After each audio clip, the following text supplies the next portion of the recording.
Guys, haven't talked to y'all in a while. Sorry, with how crazy everything has been, I just haven't done any videos for this text so far. So majority of you wanted me to present some kind of video to kind of go over the stuff for Antigone. So I am going to go through the major points for the section and kind of just focus on a couple of key details that we focused on in class. If you have any specific questions about the questions I asked you to complete for each section, let me know. I'm giving everybody a little extra time to get those activities in class, and I'm expecting you guys probably need a little extra time as well. So I'm not really going to start, hounding you about those things until Friday of this week. I'm going to make sure everything's due by then, just so kind of everybody has a chance to get caught up, get their lives together. Just a quick couple of announcements as you watch this. This should be up, right now it's Tuesday night, so I'm going to post this as soon as I get it completed. As of today, you should have worked on your Socratic seminar and the questions I had posted for chapters 1 through 3 of Things Fall Apart. Please be reading that simultaneously as we are finishing up with our stuff for Antigone. If I had another choice, guys, I would totally offer it to you, but your options are read a little bit more this week or have to read upwards of 5 chapters a night for the week we come back from Thanksgiving, and that just seems a little unreasonable. So we're kind of finishing up with a lot of things in class, so today you should have worked on your Socratic seminar, got that posted, and used the rest of your time as you needed to work on the sections, work on those questions, work on your postmortem charts, which are due on Friday, any of those things that you need to kind of just be making up and getting yourself caught up. Tomorrow is going to be a day solidly dedicated to your essay that I'm asking for. I'm not asking you to have that essay done until the Monday we come back from Thanksgiving. I do again encourage you to finish it tomorrow if you start it tomorrow, simply because, one more thing out of the way, and you will also, during your LEAP test, be required to read multiple passages, annotate them, answer your multiple choice questions, and then write an essay in a 90-minute period. And again, you're going to have 2 days where you have to write those essays and do those other steps, and the third day you will be asked to simply read a text, annotate it, and answer some multiple choice questions, and that'll be an 80-minute session. I mean, you should use your time wisely, of course. But I'm going to go through this after I finish these announcements. So there's going to be that. I am going to post a test for you guys to take on Thursday. There are 4 sections or 4 passages, just like there was in the last test. Remember, annotating is not optional. Several of you guys didn't annotate, and you lost a lot of points for that. I do that for you guys as kind of extra points that they should be easy for you to get. As long as you show a little bit of effort, guys, I will give you full credit on those annotation points. But if you literally turn in no annotations, I can't help you. Because I require it for everybody else, and online is no different. You guys are getting, to the best of my ability, the same education as your in-person classmates. Yours is just a lot more self-guided, and I try to give you more wiggle room on due dates. That's why I typically have things due on Fridays. That way you have the whole week to kind of get everything in order and use more time where you need it. But make sure you're keeping up with the Things Fall Apart reading. Make sure you're working on that essay or working towards it very, very soon. That test. And Friday I'm going to post directions for another project. The project is going to be focusing on African culture. Since we're reading Things Fall Apart kind of before we've gotten a chance to talk about African culture, we're kind of going out of order. But again, I don't really have a lot of other options unless I give you guys a ton of work when we come back, and I just really don't want to do that to you guys right before testing. So kind of keep up with that. Let me know if you have any additional questions. Take the break if you need to kind of just make up anything you're behind on. Get ahead, do what you got to do. But Monday and Tuesday, remember, are virtual of next week, so I will be giving you Friday to work on this project and get your stuff caught up, as well as Monday and Tuesday will be allotted to that particular culture project for African culture. So on to Antigone now that I have this out of the way, because I wanted to make sure you hear this and don't stop after I finish discussing. So for section 1 of Antigone, we meet two primary characters of the text, and I asked you guys to define several terms before you started reading this section so that you know kind of what you are looking for. Some of those included stage direction, dialogue, characterization, things that we continuously have been talking about in class in person. So I wanted to make sure that you guys had a good handle on that.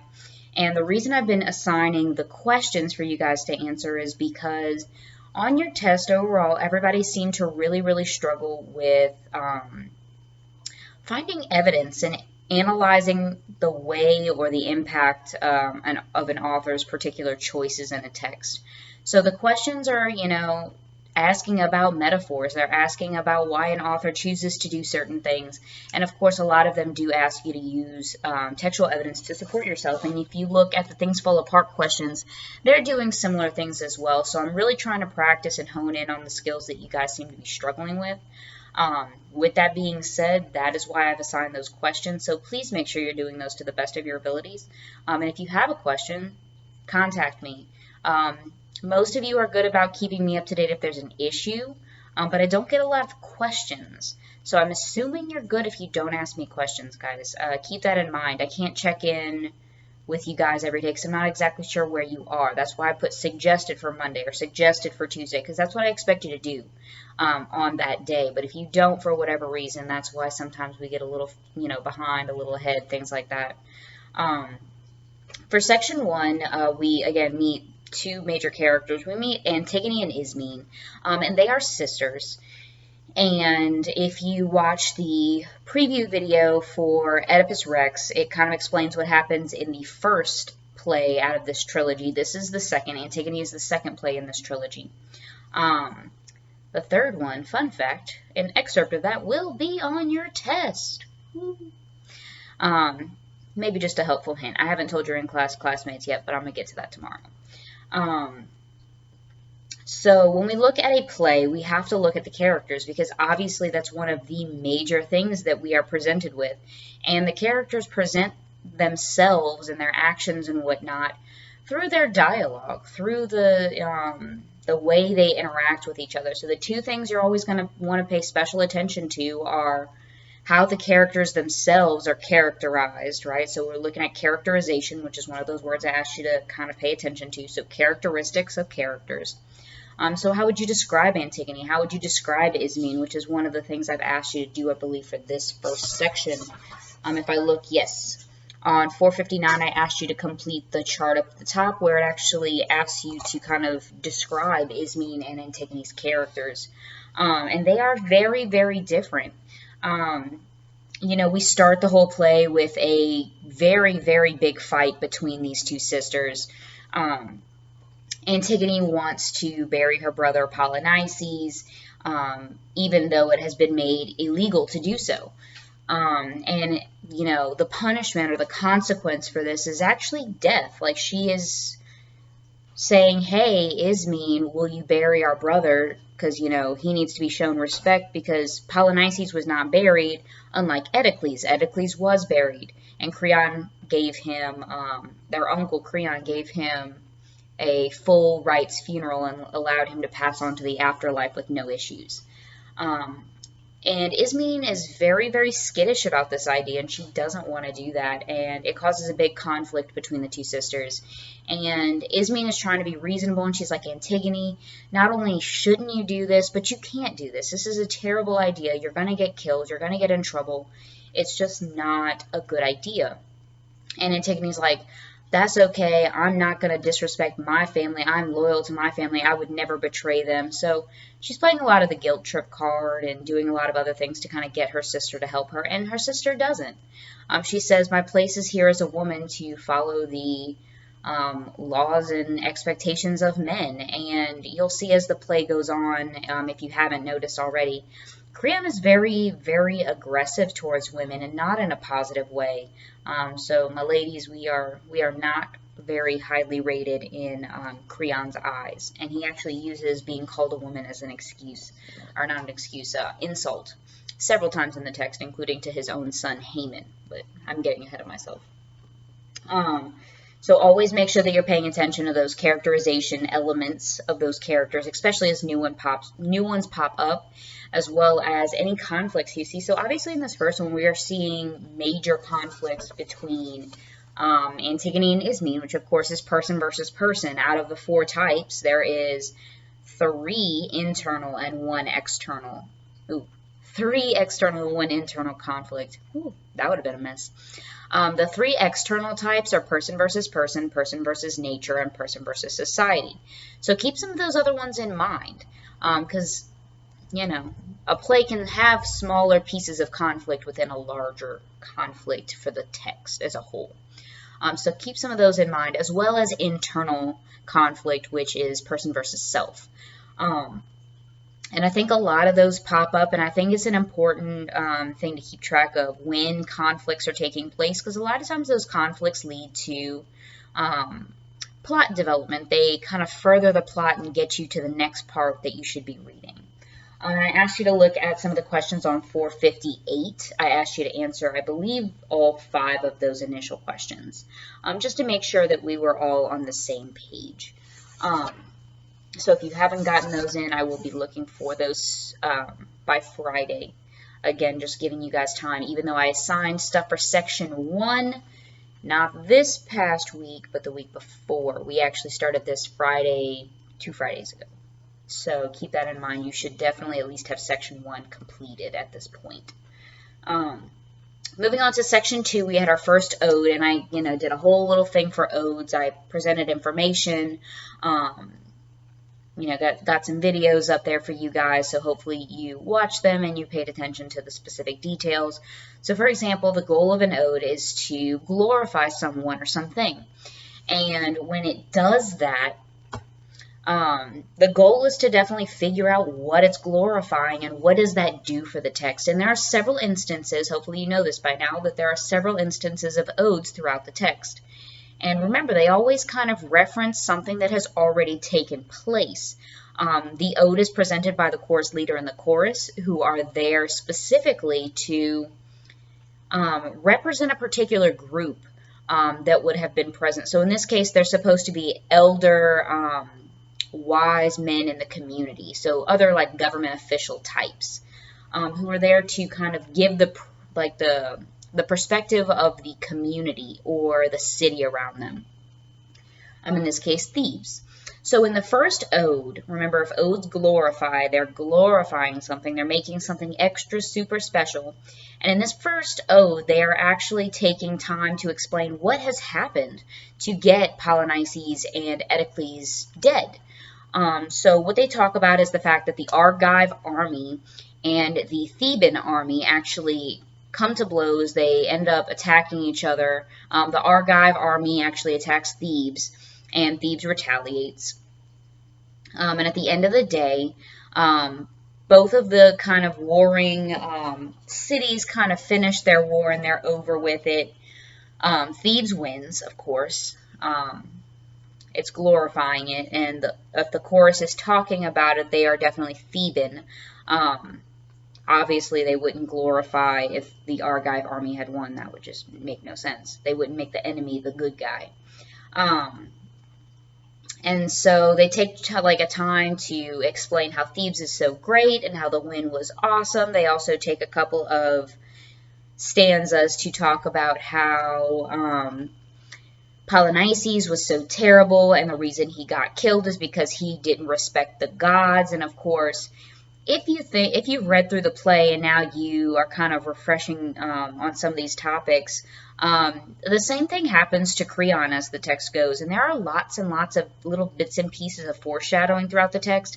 They kind of point out that Creon is disrespecting the gods, not doing what is expected of him, and it comes back to bite him in the butt. And of course, we're going to get there, but if you haven't finished the play, be a good time to stop and go finish it.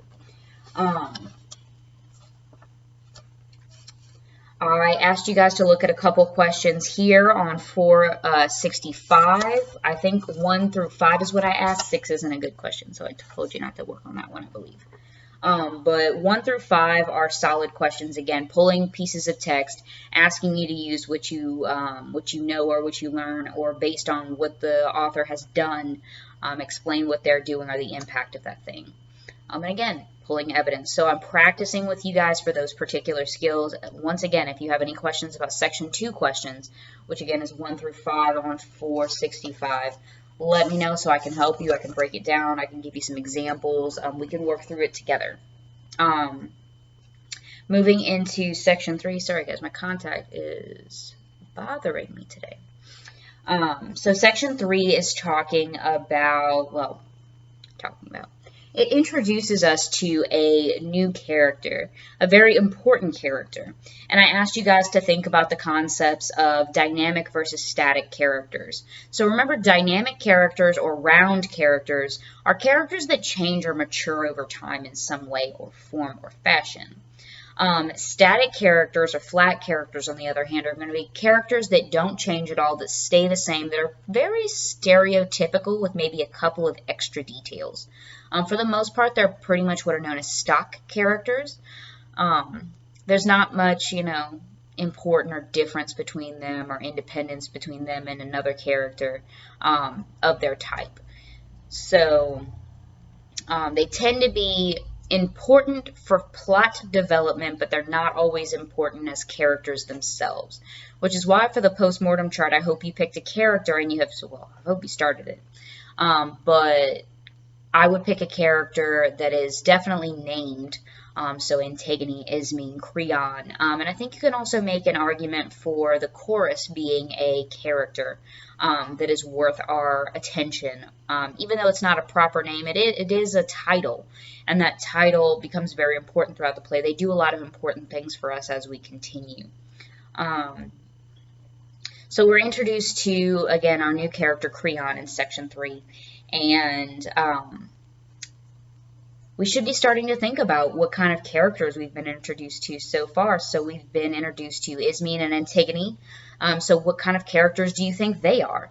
What is the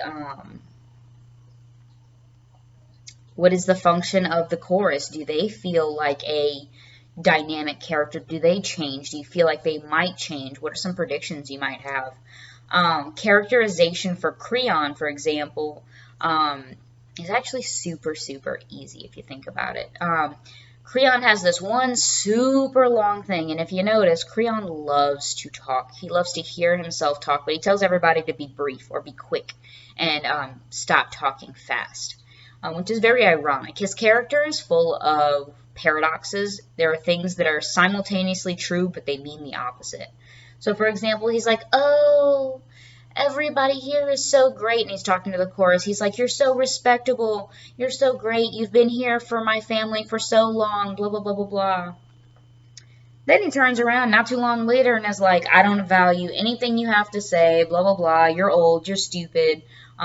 Those are actually the terms he uses later on, and I want to say it's this section, but it may be a different section. I think it's the next section, actually, so don't quote me on that one. But he takes so long to talk, and he's kind of buttering people up, but then he turns around and goes against everything he says. So one example is that he says, oh, I'm going to take the best advice, and the person who doesn't take the best advice they can is a bad leader. The chorus is trying to tell this fool the entire play that he's not doing what he needs to do, and that he needs to take advice, and he doesn't. And of course it catches up to him. But once again, I'm getting ahead of myself. So Creon actually talks to a guard, and this guard for kind of functions as what is known as a fool character. So there are two types of fool characters. There is the fool who is meant to kind of be an idiot. Normally, they're not known as fool. Typically, they have a different title, or they are actually a named character. For example, in the play Hamlet, which you may not have read, but the case still stands. There is a character who's like a titled man. He's a lord, but he plays the role of an idiot in the play. He's not very intelligent. And jokes always go over his head. He never gets it. The guard kind of functions in the same way. So he kind of like pops up there to show how aggressive Creon is and how strict and not forgiving he is at all, because the guard comes to tell him the body has been buried. And, you know, Creon's like, well, you better figure out who did it or else I'm going to kill you because you did it and you're greedy and you took a bribe and all this kind of stuff. And that's Creon's first instinct, to say that, you know, his guard was taking money and was being bribed to not follow the law. And, of course, the guard is very scared of Creon. And, you know, I would be too if that was what I pretty much had to deal with. And you know, someone said, you better figure out, you know, why this kid cheated or how this kid cheated, or we're going to kill you. Seems a little extreme, right? When somebody else does the action, it seems very unfair for you to suffer the consequences. And then we kind of like end up on the second ode. And the second ode, again, the purpose of an ode is to glorify. So this particular ode was actually glorifying humanity and how they have these really powerful actions and they adapt well and they do all these great things and go on great adventures and conquer the world and do all these other like human-y things that are seen as positive.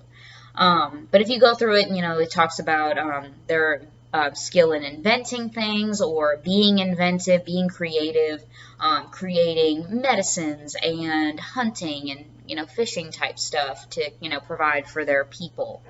And then I had some questions here at the end of this section as well. I believe I asked for 1 through 6, if I'm not mistaken. Whatever I have posted is exactly what I want you to do, so if I say something different here, just ignore me.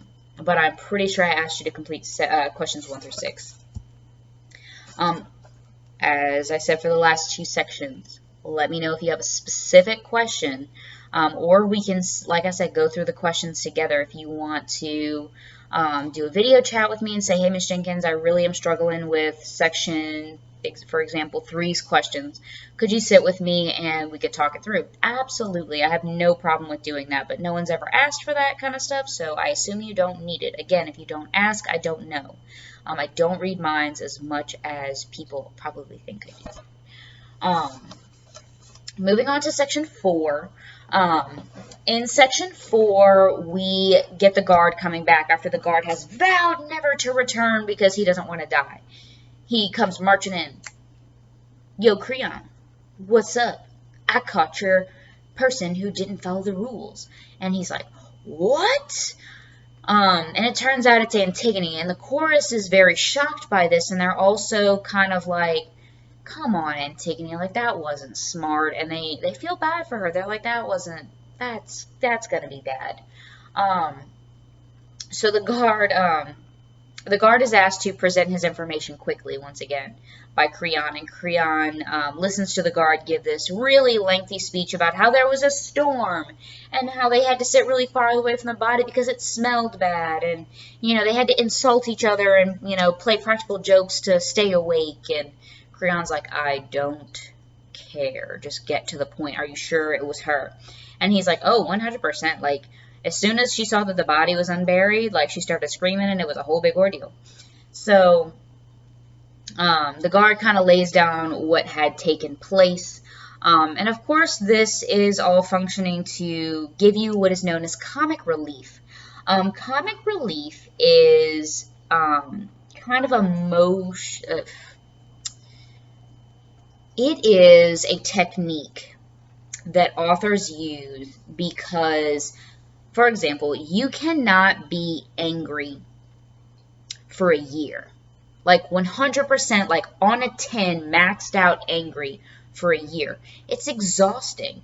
Being or experiencing really intense emotions takes a lot of energy out of your body. And that's why a lot of times, I don't know if you guys have ever experienced this, but if you get really, really mad or frustrated about something, after you calm down a little bit, you get really tired. It's because your adrenaline was going, your anger was really high, your emotions were really high, and then your body kind of, it crashes. So to kind of avoid your body completely crashing on them, plays typically, or playwrights, typically have a lot of moments where they're up here, but then they dip down for a second and have a little comic relief, have a moment of woosah, and then they spike it back up to a high, and then they trickle down to a low and back up again to a high. So they kind of keep your emotions in check throughout. And again, the whole goal of these tragedies was known as catharsis, a cleansing of those emotions of pity and fear, because they weren't seen as good things to bring with you to government, to the workplace, to your family. So you would experience those emotions in a safe place at a play, so you wouldn't take those into your life.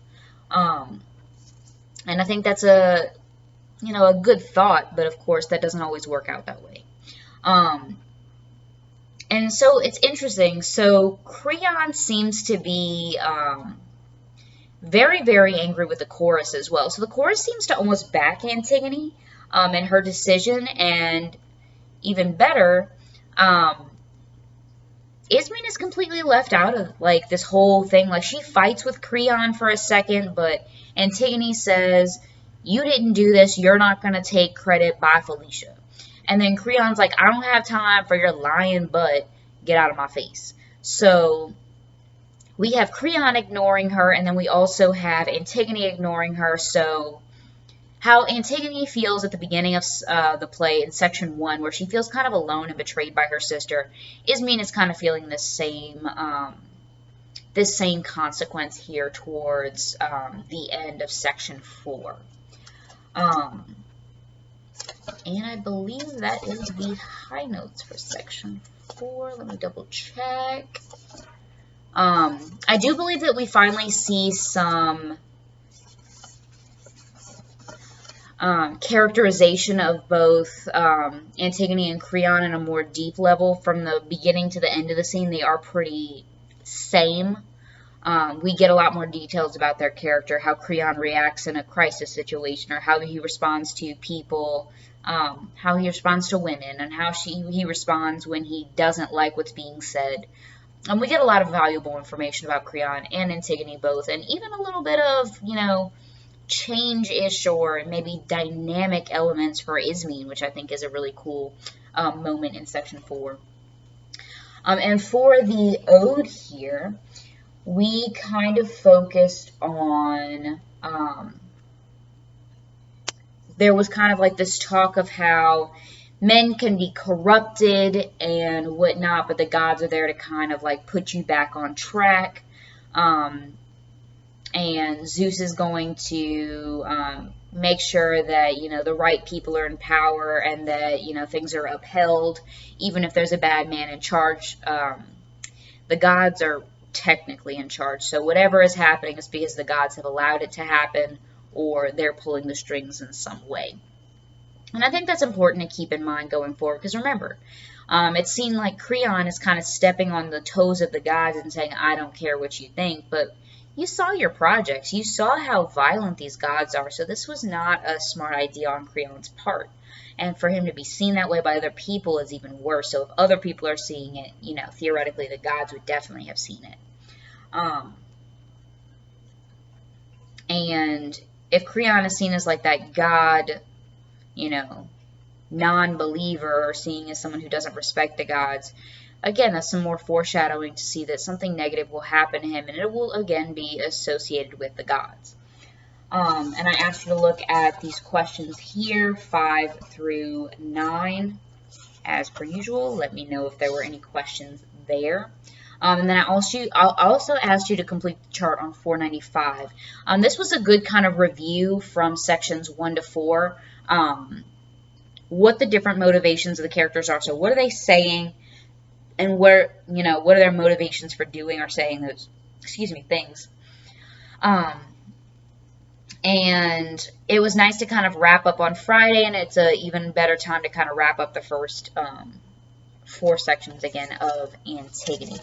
Moving on to section 5, I asked you guys to look at a video on foil characters. So foil characters are characters that kind of point out the strengths and weaknesses in the other by being opposites.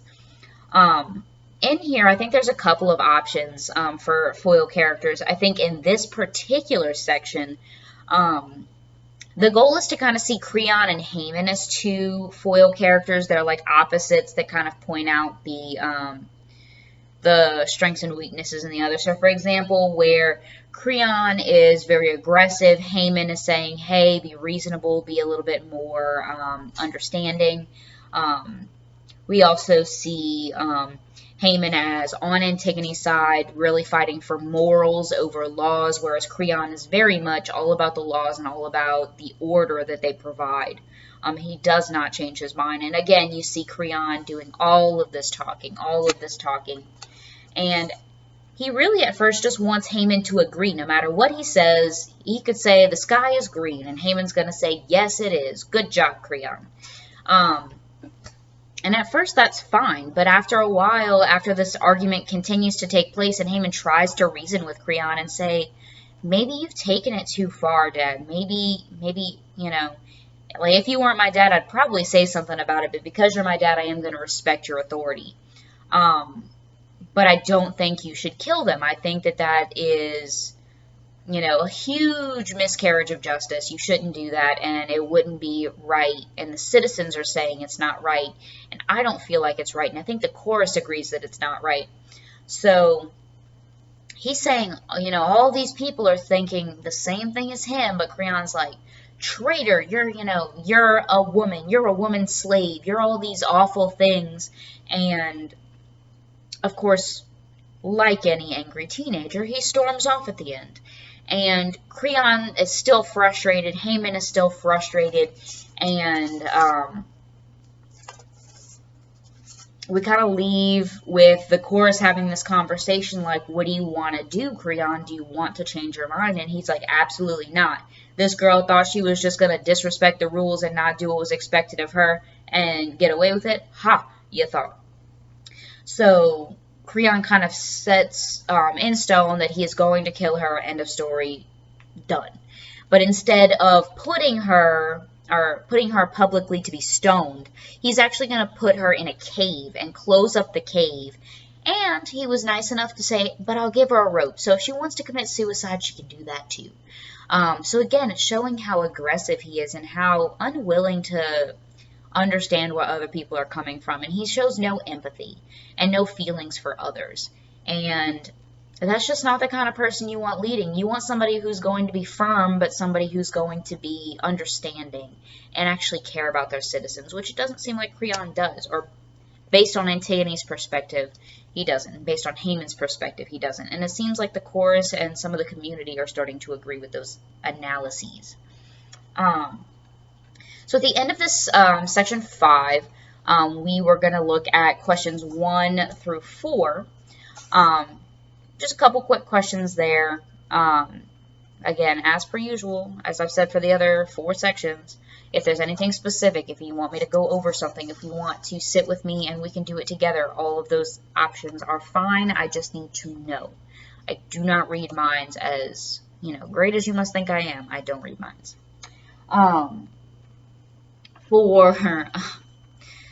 Sorry guys, I'm sounding a little Creon there for a second. Antigone's section 6 is primarily constructed of odes 4 and 5, but they do have little like snippets here and there of Antigone speaking, and you know, the chorus leader popping in every now and again, and Creon pops in, and really the idea is that they're saying, hey, you know, Eros has kind of set these things in place. There's not really much you can do about it. You're gonna die, and they start bringing out all of these examples of other famous deaths in like mythology and whatnot, in Greek mythology and literature, such as Niobe, for example, or Phrygia. I'm guessing. I don't know how to say some of these. Niobe is right, though. So we see Antigone is, in scene section 6, explaining her actions, and she explains that the reason that I buried my brother is because he's the only one I'll ever have left.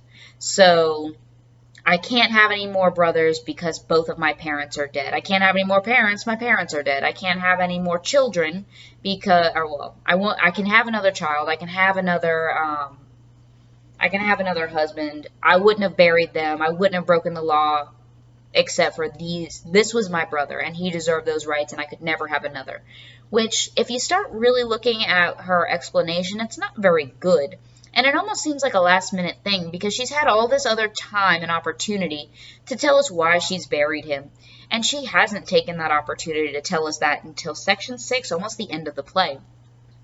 So I don't know if we should necessarily believe that or not. I mean, hey, that could be a whole essay right there explaining if you think Antigone's reasoning is sound or not. No pressure there, just a suggestion.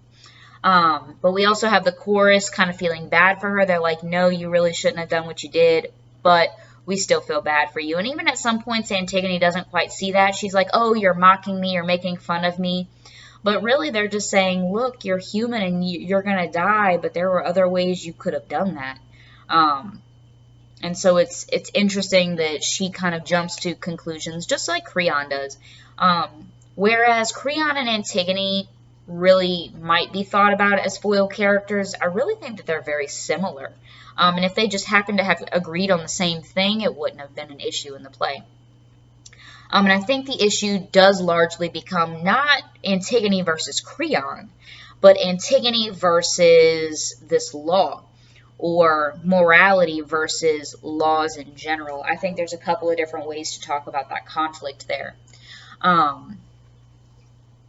And we see at the end of the section that Antigone is finally sent to her execution location.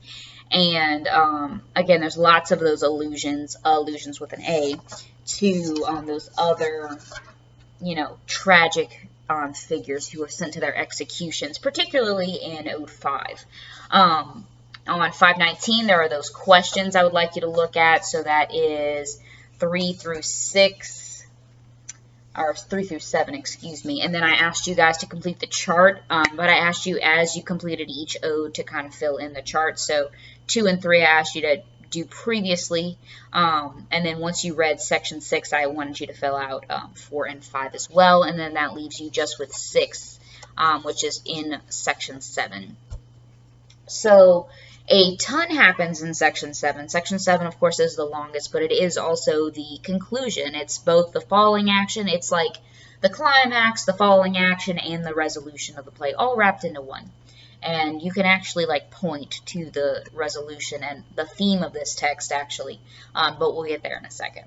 So this section 7 talks about tragic heroes, and it's something that I asked you guys to watch a quick video on, as well as there are some additional notes in your book on tragic heroes. If you want to check those out, they are on page, give me 2 seconds because I completely forgot to mark that in my book before I started this.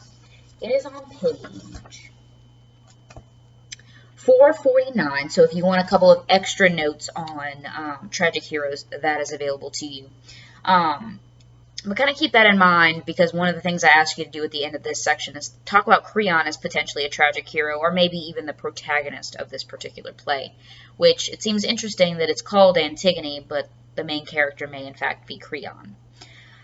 So the blind prophet Tiresias, who has showed up in other plays, so he is actually originally showing up in Oedipus Rex, which is the first play in the series, shows up and tells Creon, whoa, whoa, whoa, I've helped you out before, but apparently I gotta come help you out again, because what you're doing is causing a lot of bad situations for people. And Creon's like, what are you talking about? I'm doing a great job.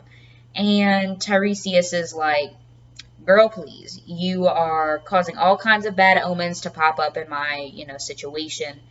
It's not good. The people are not happy. This is not the way that things need to go. The gods are not hearing our prayers. They are not having it. Whatever you're doing, you need to stop immediately. And Creon's first instinct, as always, is to call him greedy, to say that he's a spy, that he's, not helping people. And of course, you can literally see Tiresias trying to say, you are being ridiculous. You can't really think that's the case. I'm here to help you. I'm here to help the people. And, of course, Creon starts his conversation with old man on 524. So he's not giving Tiresias the respect that he really has earned and deserves here in this community based on his previous actions. And it continues. They have this back and forth conversation. And he ends up telling him, you don't want to know what I have to say. And then Creon's like, hit me with it. And he's like, you're not going to go very many more sunrises and sunsets, or however he phrases it. So basically, you're not going to go very many days longer before you lose a child. And the only child he has left is Haman. So Tiresias gives this particular kind of like, this is going to happen moment. So we already know that that's like really, really like direct foreshadowing. And what ends up happening is Creon does, in fact, get Antigone walled up. He's talking to the chorus after Tiresias leaves and is very frustrated with him. And Creon's like, well, maybe I shouldn't have been so rash. So he's like, okay, quickly, let's get some servants and we're going to go pull Antigone out of that tomb right now. But of course, when they get there, they're on their way and they can hear someone crying and screaming. But they get there, and it's in fact Haman. Haman has gotten into the tomb already, and Antigone has hung herself. She is dead. So, Creon tries to go comfort Haman, and he's like, look, you can have another wife. It's not that big of a deal. And Haman actually does try to kill Creon. He tries to turn around and stab him, and he's like, how could you do this? Like, this is terrible. You shouldn't have done this. And actually ends up killing himself. Instead of Creon. So now we have both of the brothers dead, Polynices and Eteocles. We have Antigone's death. We have Haman's death. And then there is a messenger that comes in to tell everybody what has happened. And Eurydice, Haman's mom and Creon's wife, overhears this conversation. She's like, did I hear you correctly? And, the messenger's like, unfortunately, yes. And that's how we find out how Haman dies. Well, because remember, they don't show any kind of violence in Greek tragedies on stage. They tell you about it after the fact. So Haman's body is actually brought back to the, situation, like their little house, their little castle situation. And, Eurydice sees his body and she's like, oh, I've lost, one son in war already, and he was the last one I had, so Haman is now dead, and she feels like she has nothing to live for, and she actually kills herself, and her last words are actually to blame Creon for everything that has happened to her and her children. So, moving forward, Creon is dealing with a lot of grief, as now his 2 nephews, one of his nieces, his son, and his wife are all dead in a very, very short span of time. I mean, you got to think, guys, this is only going to happen over a few days. Because, I mean, the body couldn't have sat out that long before it started to smell in, Greece. It's not like it's freezing. It's not like the body froze or anything. It's just out in, like, the hot sun all day smelling. So, it can't be like it was all that long to take place. It probably felt long because you had to read the whole thing, but it didn't mathematically take that long. So Creon is kind of informed of everything that has happened, his wife dying, obviously he already knows his son is dead, all this kind of stuff. And the chorus is talking to him, and he's like, I've been really, really stubborn, and I should have followed my own advice and taken good advice. As much as possible, and he didn't. And we finally actually at the end of this play get a direct statement pretty much of what the chorus wants you to learn at the end of this play, or what Sophocles wants you to think about. And it's right here on 536. It's literally the last section by the chorus, and it says, the most important part of true success is wisdom. Not to act impiously towards the gods, for boasts of arrogant men bring on great blows of punishment. So in old age, men can discover wisdom. but it's really hard for old men to grow old if they're dead. So there's not a lot of men who are going to achieve this wisdom if they're acting a fool when they're younger. So they need to take the advice of older men who have achieved that wisdom. And of course, taking that advice, unlike Creon did throughout the text. And I asked you guys to look at some of these questions here at the end. I did not want you to answer 2, 7, 8, or 9. I just didn't feel like those were good questions for us. So focus on the other ones. And again, as I've said for all the other sections, go ahead and complete those to the best of your abilities. And let me know if you have any questions.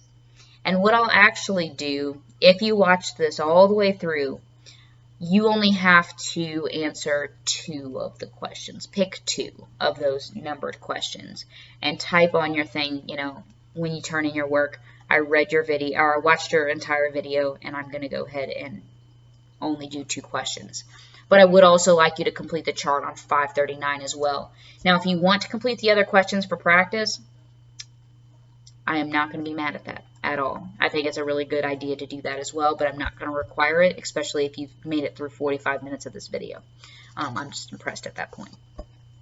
On 539, we have that chart for comparing Creon to the idea of a tragic hero, which, again, it'll give you the characteristics as listed here on the left side of the chart. Those notes are also in the video that I provided, as well as on the page that I told you. I think it was 449, if I'm not mistaken. So this is my review for Antigone. It was the entire play in 46 minutes when I taught it for 7 days. So let me know again, guys, if you have any additional questions. I'd be more than happy to sit with you or discuss any questions that you're having, any issues. I know I've been working you hard the last 2 weeks, but it's because I don't have any more time for things, and you need to get certain skills before we take our EOC or our LEAP testing, which again is the 7th through the 9th of December. So it's not the week we get back from Thanksgiving break, but it's the week after. And that's going to be a Monday, Tuesday, and Wednesday. You're expected to come in uniform at 7:15.